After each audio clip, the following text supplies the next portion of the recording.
Pemirsa, Anda kembali dalam Kominfo Newsroom. Gubernur Bank Indonesia Peri Wijayanto mengatakan dengan terselenggaranya Karya Kreatif Indonesia, beberapa produk UMKM binaan akan ditampilkan tidak hanya dalam skala nasional, tetapi dalam skala global. Bank Indonesia juga terus memperkuat kebijakan sistem pembayaran yang cepat, mudah, murah, aman, dan handal, serta inklusif dalam rangkaian mendorong pertumbuhan ekonomi. Bank Indonesia menyelenggarakan Karya Kreatif Indonesia demi meningkatkan kualitas produk UMKM agar dapat menembus pasar internasional. Dengan mengangkat tema Indonesia Bangkit melalui digitalisasi dan globalisasi menuju pertumbuhan ekonomi yang berkelanjutan, Peri Warjio selaku Gubernur Bank Indonesia mengatakan terdapat 3 kata kunci dalam tema tersebut, yakni sinergi, digitalisasi, dan globalisasi. Bank Indonesia juga terus memperkuat kebijakan sistem pembayaran yang cepat, mudah, murah, aman, dan handal, serta inklusif dalam rangka mendorong pertumbuhan ekonomi. Selain di Indonesia, promosi UMKM ini pun selanjutnya akan diadakan melalui 6 kantor perwakilan Bank Indonesia di seluruh dunia, yakni di Tokyo, Beijing, Singapura, London, dan New York. Digitalisasi adalah cara yang efektif dan efisien membangkitkan UMKM untuk menjadi pemain-pemain tidak hanya nasional tapi secara global. Mengintegrasikan UMKM dalam ekonomi keuangan digital nasional.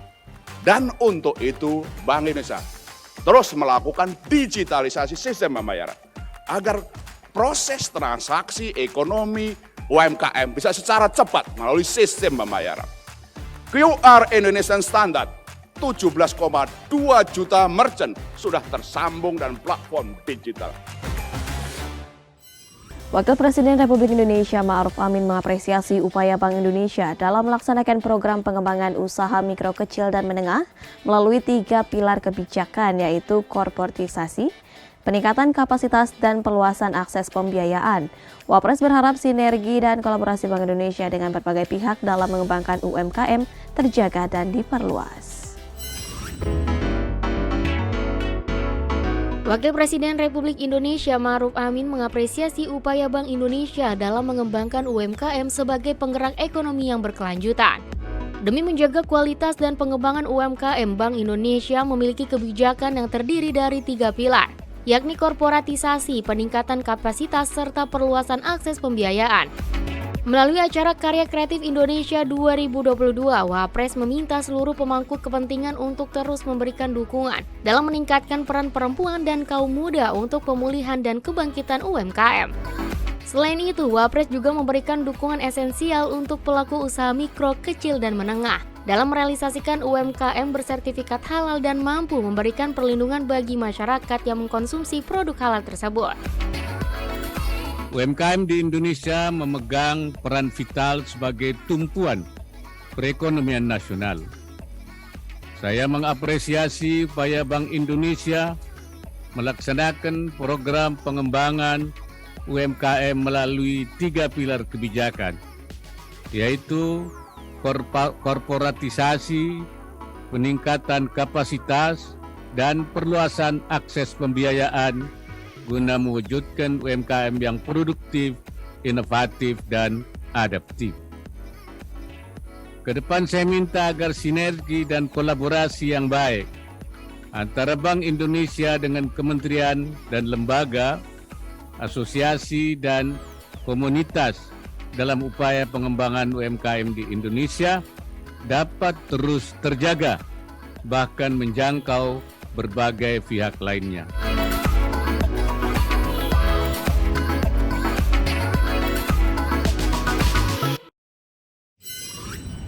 Selepas menghadiri pembukaan G7 Global Platform for Disaster Risk Reduction 2022 di Bali, Presiden Republik Indonesia Joko Widodo menerima Wakil Presiden Zambia WK Mutale Nalumango. Dalam pertemuan tersebut, Presiden membahas upaya penguatan kerjasama di bidang ekonomi antara Indonesia dan Zambia. Presiden Republik Indonesia Joko Widodo bertemu Wakil Presiden Zambia W.K. Mutale Nalumango selepas perhelatan Global Platform for Disaster Risk Reduction di Bali, Nusa Dua pada 25 Mei lalu.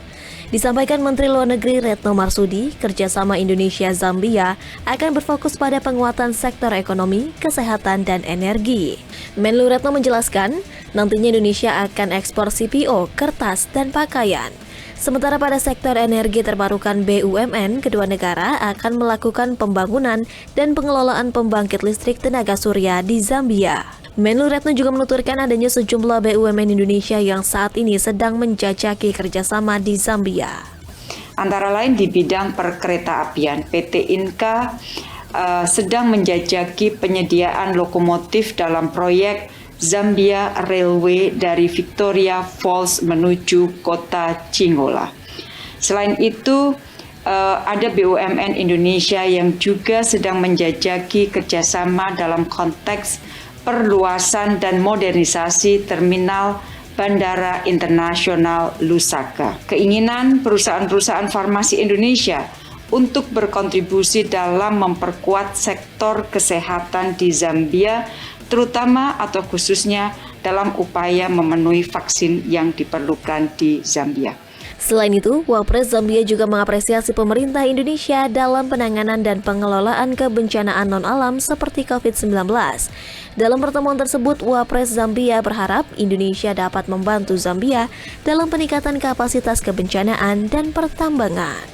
Wakil Presiden Zambia juga menyampaikan apresiasi cara Indonesia mengelola COVID-19 dan ini juga disampaikan di dalam pidato Deputi Sekjen PBB dan juga Presiden Majelis Umum PBB. Kita beralih ke informasi lainnya pemirsa. Presiden Republik Indonesia Joko Widodo belusukan ke pasar yang ada di kota Surakarta, Jawa Tengah dalam rangka menyerahkan bantuan modal kerja. Presiden berharap agar bantuan tersebut dapat meringankan beban para pedagang dan ekonomi pulih kembali.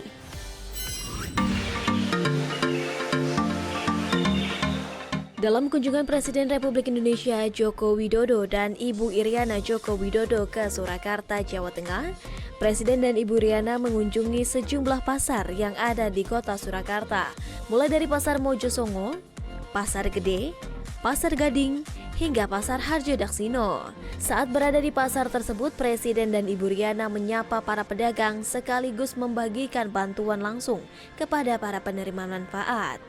Presiden berharap agar bantuan tersebut dapat meringankan beban para pedagang. Pada waktu saya membagikan bantuan presiden untuk dagang, untuk UMKM, untuk PKL di Pasar Mojosongo, Pasar Gede, Pasar Gading, Pasar Harjodaksino, dan juga untuk para seniman agar ada tambahan modal untuk mendorong ekonomi. Salah seorang pedagang lenjongan atau jajanan manis khas kota Surakarta bernama Rubina mengungkapkan rasa terima kasih atas bantuan yang telah diberikan Presiden dan Ibu Iriana. Mudah-mudahan ya lancar semuanya gitu aja, sehat semua, mudah lancar semuanya gitu aja. Rasa syukur turut dirasakan oleh Hermawan, seorang tukang beca di Pasar Gede yang bersama rekan-rekannya mendapatkan bantuan secara langsung dari Kepala Negara. Alhamdulillah, mudah-mudahan Pak Jokowi sehat-sehat selalu, bisa memimpin negara kita jadi makmur, sentosa, ya. Kementerian Pertanian menargetkan produksi vaksin penyakit kuku dan mulut pada hewan ternak selesai pada Agustus 2022. Menteri Syahrul juga mengungkapkan bahwa Pusat Veteriner Farma Kementerian Pertanian akan memprioritaskan vaksin nasional untuk hewan ternak.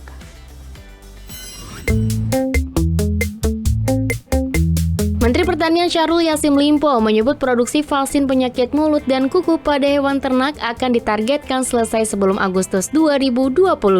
Menteri Syahrul juga mengungkapkan bahwa Pusat Veteriner Farma Kementan akan memprioritaskan vaksin nasional untuk hewan ternak. Adapun hal lain yang harus diperhatikan adalah ketersediaan obat-obatan dan vitamin yang cukup baik bagi hewan ternak, di mana saat ini tercatat ada 150 kematian hewan ternak yang terjangkit penyakit kuku dan mulut. Namun, nyatanya di sisi lain tingkat kesehatan kesembuhan menunjukkan angka 38% dari hewan ternak yang terjangkit PMK. Oleh karena itu, Mentan meminta masyarakat agar tidak panik dan tetap tingkatkan kewaspadaan. Pada saat Puskesmas Kementan sedang membuat vaksin PMK yang ditargetkan selesai 4 bulan atau sebelum Agustus 2022, selanjutnya akan dilakukan vaksinasi massal seluruh populasi ternak yang berpotensi kena PMK. Untuk itu melalui rapat kerja hari ini kami seluruh jajaran Kementan meminta dukungan pimpinan dan seluruh anggota Komisi 4 DPR RI yang terhormat agar kami dapat segera menyelesaikan penanganan PMK secara secepat mungkin di Indonesia untuk kembali menjadi negara bebas PMK. Dalam rangka mengkomunikasikan dan menampung berbagai masukan serta penanganan PMK, Kementan membuat krisis center nasional untuk meminimalisir kesalahan komunikasi di kalangan masyarakat. Dan jika terdapat masyarakat yang memiliki hewan ternak dengan gejala PMK tersebut, dapat langsung menghubungi nomor hotline koordinasi penanganan dan pelaporan PMK nasional di 0812 8634 5622 atau melalui 0812 8634 5633. Dalam rangka mengkomunikasikan dan menampung berbagai masukan terkait penanganan PMK di Indonesia, kami telah membangun krisis center nasional sehingga dapat meminimalisasi kesalahan komunikasi di kalangan masyarakat yang menyikapi kejadian PMK. Kementerian Pertanian juga terus melakukan komunikasi, memberi informasi dan edukasi kepada berbagai kalangan, termasuk mengkomunikasikan kepada pimpinan anggota Dewan Terhormat melalui rapat kerja hari ini. Intinya bahwa semua daerah merah kami telah kawal dengan ketat, dengan segala kekuatan yang ada pada puskeswan dan tenaga-tenaga kesehatan hewan yang ada.